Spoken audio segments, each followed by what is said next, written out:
Baik, Assalamualaikum warahmatullahi wabarakatuh. Kami dari kelompok 3 akan mempresentasikan materi mengenai pengertian dan term. Sebelumnya, izinkan kami untuk memperkenalkan diri. Yang pertama, saya sendiri, Indastia Margarita sebagai moderator. Lalu ada teman-teman saya, yang pertama Sapta Mutiara dengan NPM 2120301125. Lalu ada Monica Rahmatul Zalza dengan NPM 2140301156 dan Ika Wismawardani dengan NPM 2140301158. Lalu ada Asyifa Khairunisa dengan NPM 2140301161. Lalu ada Nur Khofifah Yulianti dengan NPM 2140301162. Dan yang selanjutnya ada Hasnanisa Sania Adila dengan NPM 2140301164. Baik, untuk para pemateri, langsung saja waktu dan tempat dipersilahkan. Terima kasih atas waktunya. Untuk materi yang pertama yaitu ada definisi pengertian. Untuk definisi pengertian itu merupakan suatu gambaran akal budi yang abstrak, yang batiniah tentang sesuatu. Terus kemudian luas pengertiannya, arti luas pengertiannya itu adalah barang-barang atau lingkungan realitas yang ditunjuk dengan pengertian atau kata tertentu.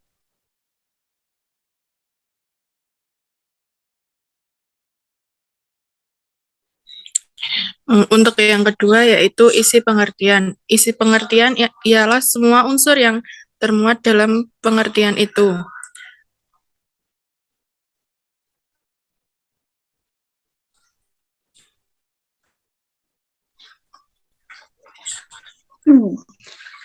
Term.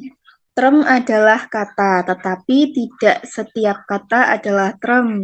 Kata adalah pernyataan dari pengertian. Artinya, term adalah bagian dari suatu kalimat yang berfungsi sebagai subjek atau predikat.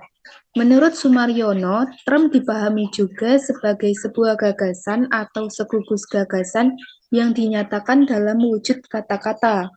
Nah, kata yang termasuk dalam term adalah kata-kata yang punya pengertian sendiri, misalnya orang, mahasiswa, pohon, meja, kambing.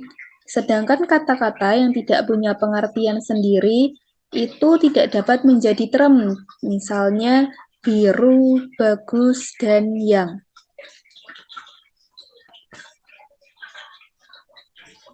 Jenis-jenis term. Yang pertama, menurut ketetapan maknanya, dibagi menjadi 3. 1. Term univok, yaitu term yang hanya menerangkan satu objek tertentu atau dalam arti yang sama persis. Contohnya rokok, pohon, atau rumah. Yang kedua, term equivok, yaitu term yang memungkinkan terbentuknya makna ganda atau term-term yang mempunyai bunyi yang persis sama, tetapi artinya kadang berbeda. Contohnya halaman dapat berarti tanah kosong di sekitar rumah atau lembar-lembar dalam isi buku. Yang ketiga, term analog, yaitu term yang data menerangkan dua hal atau lebih dalam arti yang berbeda satu sama lain, namun kadang-kadang ada kesamaan juga. Contohnya kaki, dapat berarti bagian tubuh atau lembar-lembar dalam isi buku.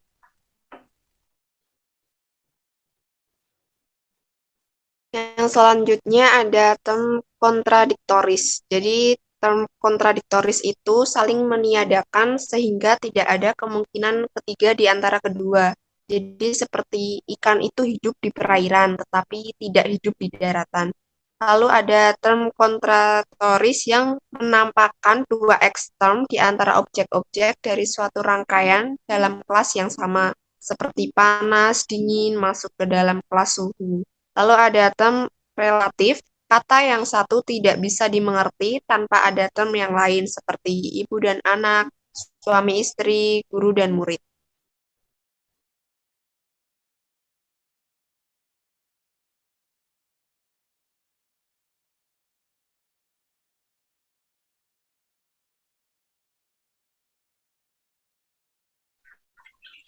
Term menurut luasnya. Yang pertama ada term singular. yaitu term yang luas pengertiannya mencakup satu individu, benda, atau kelompok tertentu. Misalnya, Sarinah gadis desa.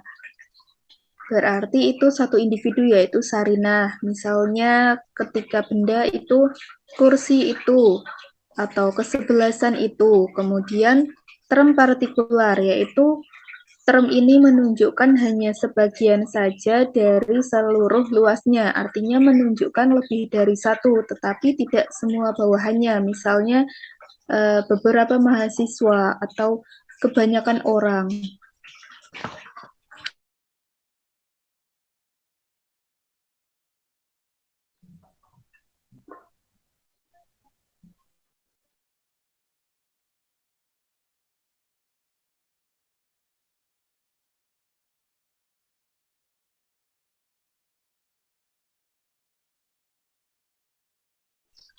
Selanjutnya, Mbak Indah.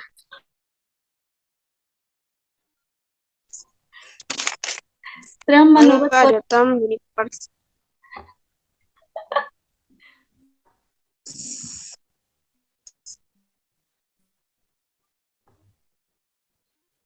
Yang selanjutnya ada term universal, yaitu term yang menunjuk pada seluruh luas tanpa kecuali, seperti semua, setiap, tidak ada satupun. Lalu ada term kolektif, yaitu menggambarkan suatu kelompok objek atau koreksi sebagai sebuah unit, seperti angkatan senjata.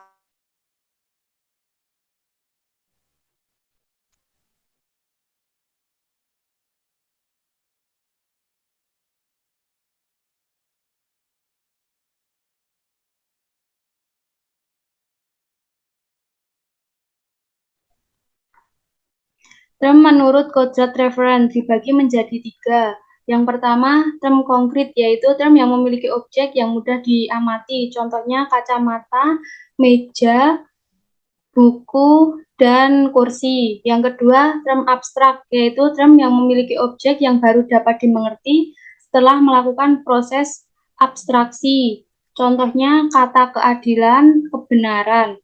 Yang ketiga, term nihil, yaitu objek yang tidak memiliki objek referen sama sekali, sebab objek-objek term ini bersifat imajinatif, fiktif, dan sebagainya. Contohnya malaikat, surga, dan peri.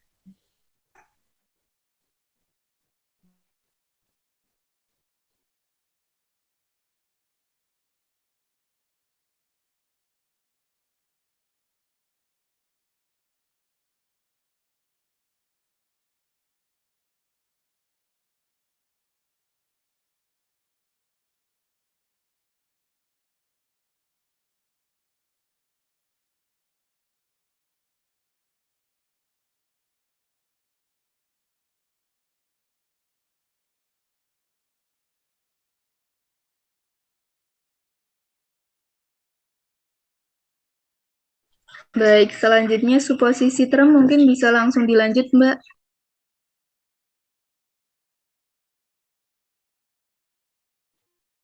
Yang berikutnya yaitu jenis suposisi term. Yang pertama ada suposisi material, yaitu merupakan penggunaan term dengan makna sebagaimana term itu diucapkan atau ditulis. Contohnya, kalimat makan merupakan kata yang ditulis atau diucapkan yang terdiri dari 5 huruf, yaitu huruf M, huruf A, huruf K, huruf A, dan huruf N. Yang kedua, suposisi formal, yaitu penggunaan bentuk term yang ditujukan pada bentuk formal atau objek yang dimaksud. Contohnya adalah objek atau barang seperti pena, yaitu alat tulis berbentuk runcing yang digunakan untuk menaruh atau menyapu tinta di atas kertas dan dapat digunakan untuk menulis maupun menggambar.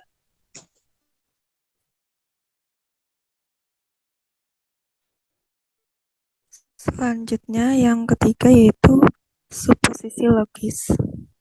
Suposisi logis adalah penggunaan term pada sebuah konsep yang tujuannya untuk menuntun akal pikiran kita pada konsep-konsep yang sifatnya tidak berbentuk berbentuk atau tidak berwujud atau abstrak dan hanya bisa dimengerti oleh akal sehat atau yang bersifat rasional. Contohnya yaitu hukum adalah sarana penataan hidup sosial. Yang keempat, suposisi real, yaitu penggunaan term untuk menyebutkan suatu hal yang dalam kenyataannya benar-benar ada atau sesuai dengan fakta. Yaitu contohnya manusia adalah makhluk mortal. Manusia adalah makhluk mortal, maksudnya adalah manusia itu tidak ada yang abadi dan pasti akan meninggal. Yang selanjutnya ada suposisi semestinya atau selayaknya, yaitu suposisi yang diterapkan untuk menyebutkan hal-hal yang sesuai dengan tempatnya atau kodratnya. Contohnya itu manusia mempunyai paru-paru dan ikan mempunyai insang, di mana itu sesuai dengan tempatnya atau kodratnya. Selanjutnya yaitu suposisi metaforis, yaitu penggunaan term dalam yang bermakna konotasi, yang bermakna kiasan atau pengibaratan, dan disebut analogis. Contohnya, Gatot Kaca mempunyai julukan otot kawat tulang besi, di mana otot kawat di sini diibaratkan sebagai otot yang kuat, dan tulang besi juga diibaratkan sebagai tulang yang kuat. Itu.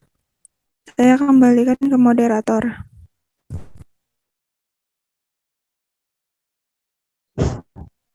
Berikut referensi yang kami pakai, yaitu dari Rahmat Muhammad H., pengantar logika dasar, editor Hairun HM, dan Nurah FB, Logos Publishing, Bandung 2013. Baik, sekian presentasi dari kelompok kami akhiri. Wassalamualaikum warahmatullahi wabarakatuh.